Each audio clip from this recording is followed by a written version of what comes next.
Welcome to Ganesan media. இறைவனுடைய அருளால் நம்ம எல்லோரும் நல்லா இருப்போம். தொடர்ந்து ஆதரவு கொடுத்துட்ருக்கிற எல்லாருக்கும் மனசார நன்றியை தெரிவிச்சுக்கிறப்பா. மறக்காமல் லைக் பண்ணுங்கள், ஷேர் பண்ணுங்கள், சப்ஸ்கிரைப் பண்ணுங்கள், உங்களுடைய கருத்தை பதிவு பண்ணுங்கள். வாங்க இன்றைக்கி என்ன வீடியோன்னு பார்ப்போம். ஜீ தமிழ் சேனலில் நிறைய ஷோ பண்ணினேன். அதாவது வருத்தப்படாத வாலிப சங்கம் அப்படின்னு ஒரு ஷோ. சரி, இப்போ நம்ம வீட்லேயே ஏதாவது எடுத்து காமெடி ஷோ பண்ணலாமே அப்படின்னு முயற்சி பண்ணிக்கிட்டு இருக்கேன். எப்படி இருக்குன்னு சொல்லுங்கப்பா. முந்தா நாள் வச்ச மூஞ்சி மாதிரியே இன்றைக்கும் மூஞ்சியை வச்சுக்கிட்டு இருக்கேன். ஒவ்வொரு நாளும் இப்படியே இருந்தால் நன்னாதான் பண்ணுறது என்னன்னு கேட்போம். செல்ல மகன் நினச்சேன், வில்ல மகனாக இருப்பான் போல தெரியுது. இல்லை, ஒரு மாதிரியாக உட்காந்துக்கிட்டு இருக்கியே, என்ன பிரச்சனைன்னு கேட்டேன். என்னம்மா பண்ணுறது, சம்பளம் கம்மியாக இருக்கு. சம்பளம் கம்மியாக இருக்கா? எவ்வளவு கம்மியாக இருக்குது? வாங்கினதில் கம்மியாக கொடுத்துட்டாங்களா? இல்லை சம்பளம் ஃபுல்லாக கொடுத்துட்டாங்க. எவ்வளோ வாங்கினாலும் பத்த மாட்டேங்குது. எவ்வளோ வாங்கினாலும் பத்த மாட்டேங்குது. ஆசையை அளவாக வச்சுக்கிட்டோம்னா பற்றிடும். அது ஆசையை கம்மி பண்ண முடியாது. அதனால நான் ஒரு ஐடியா வச்சுருக்கேன். என்ன ஐடியா?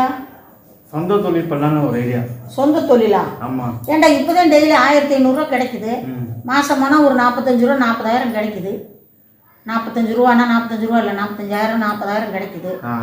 இது போதுமே, என்னன்னா உனக்கு பிரச்சனை? போ பத்த மாட்டேங்குது. என்ன பத்த மாட்டேங்குது? அன்னைக்கு என் ஃப்ரெண்டு பேசினால, ஃப்ரெண்டை பற்றி. ஃப்ரெண்டை பற்றி? ஆமாம். ஃப்ரெண்டை பற்றி விட்டு பேசுனியா? இல்லை, கருத்து விட்டு பத்தல, ஃப்ரெண்டை பற்றி பேசினால. ஃப்ரெண்டை அதான் ஃப்ரெண்டை பற்றி விட்டு பேசுனியான்னு? இல்லைம்மா, என் ஃப்ரெண்டு தொழில் பண்ணுறான்ல, முடிச்சாங்க. ஆமாம், அவன் ஏதோ பிஸ்னஸ் பண்ணுறான்னு சொன்னில்ல? அவன் பார்க்கலாம் முனுசாமி, ஆனால் அவன் பண்ணுறதெல்லாம் கேன சாமியாக இருக்கு. இது இவன் பேராச்சு, அவனை சொல்கிறேன். சரி, என்ன சொல்கிறேன்னு பார்ப்போம். சாமி பேர் வருது, இப்படியெல்லாம் பேசாத. சரி, ஓகே, என்னை மன்னிச்சிருங்க. இப்போ என்ன சொல்ல வரேன்னா, என் ஃப்ரெண்டு வந்து சொந்தமாக தொழில் பண்ணுறான்னு சொன்னால. உனக்கு ஒன்று தெரியுமா? எந்த தொழில் பண்ணாலும் மனுஷனுக்கு நம்பிக்கை வேணும், தன்னம்பிக்கை வேணும். அப்போ தான் உலகத்தில் வாழ முடியும். ஆமாம். உன் ஃப்ரெண்டு பண்ணுறல்ல, அவன் நம்பிக்கையோட பண்ணி தானே இன்னைக்கு ஜெயிச்சுட்டு இருக்கேன். கல்யாணம் ஆகி 2-3 பிள்ளைய பார்த்துருக்கேன். நல்லா இருக்கேல்ல? ஆமாம், நல்லா இருக்கேன். இப்போ நான் என்ன சொல்ல வரேன்னா, சொல்லு. அவங்க கூட கூட்டு சேர்ந்து பண்ணலான்னு இருக்கேன். கூட்டு சேர்ந்து பண்ணாத, ஏன் தனியாக பண்ணு. நான் பார்ட்னர்ஷிப்பாக பண்ணலான்னு இருக்கேம்மா. பார்ட்னர்ஷிப் வேணாண்டா, இந்த காலத்துலலாம் யாரையும் நம்ப முடியாது. நீ தனியாக பண்ணு. ஏன் அவன் கூட சேர்ந்து பண்ணணும்னு ஆசைப்படுறான்? எனக்கு வந்து 2 கை இருக்குல்ல. ஆமாம். அவனுக்கு 3 கை இருக்கு. அதான்டா 2 கை. அப்புறம் நம்பிக்கை மனுஷங்களுக்கு மட்டும்தான்.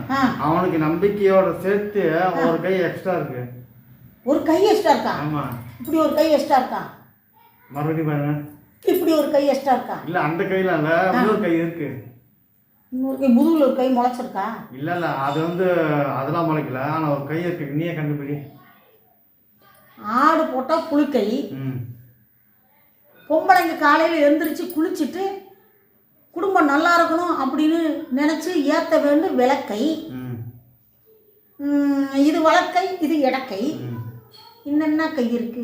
ஒன்றுமே புரியலையே. கிழக்கை ஒன்று இருக்கு. கிழக்கை இருக்கு, கிழக்கை, மேற்கை, வடக்கை, தெற்கை, அது இருக்கு. எல்லாம் இருக்குல்ல? ஆமாம். என் ஃப்ரெண்டுக்கு என்னத்தம்மா இருக்கு? என்ன இருக்கு? வழுக்கை.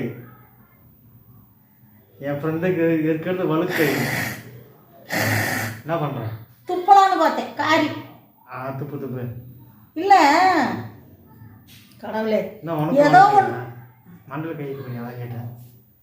நல்லா இல்லை காமெடி. ஒன்று தெரிஞ்சுக்க, காமெடி பண்ணுறேன்னு இப்படியெல்லாம் பண்ணக்கூடாது. என்ன தேடுற? உன்னை எப்படியாவது அடிச்சு திருத்தணும், அதுக்காக தேடுற உலக்கை. உலக்கையா? நேற்று ஒழிச்சு வச்சிட்டேன். எங்கே ஒழிச்சு வச்சிருக்க? அப்படியே கட்டில் பின்னாடி ஒழிச்சு வச்சிட்டேன். ரொம்ப ஓவரா போகிறோமோ? இதோட நிறுத்திக்கிறலாமா? அடுத்து ஆரம்பிக்கலாம். வணக்கங்க. நானும் தம்பி ஏதாவது பண்ணலான்னு ஆசைப்பட்டு பண்ணியிருக்கோம். வீடியோ பிடிச்சிருக்குன்னு நினைக்கிறோம். முழுசாக வீடியோ பார்த்ததுக்கு ரொம்ப நன்றியை தெரிவிச்சுக்கிறப்பா. அடுத்த வீடியோவில் சந்திக்கலாம். அதுவரை பாய்ப்பா சொல்லு. பாய்ங்க. பாய்னு எப்படி சொல்லணும்? இது வணக்கம். இது தமிழோட தமிழோட பண்பாடு. சரி, இப்படிதாங்க தமிழோட ஏதோ சொல்லுவாங்க. தமிழர்களின் பண்பாடு. தமிழர்களின் பண்பாடு. தமிழர்களின் பண்பாடு சொல்லு. தமிழர்களின் பண்பாடு. தமிழர்களின் பண்பாடு. ஓகே, அடுத்த வீடியோவில் சந்திக்கலாமா? அதுவரை பாய்ப்பா. பாய்ங்க.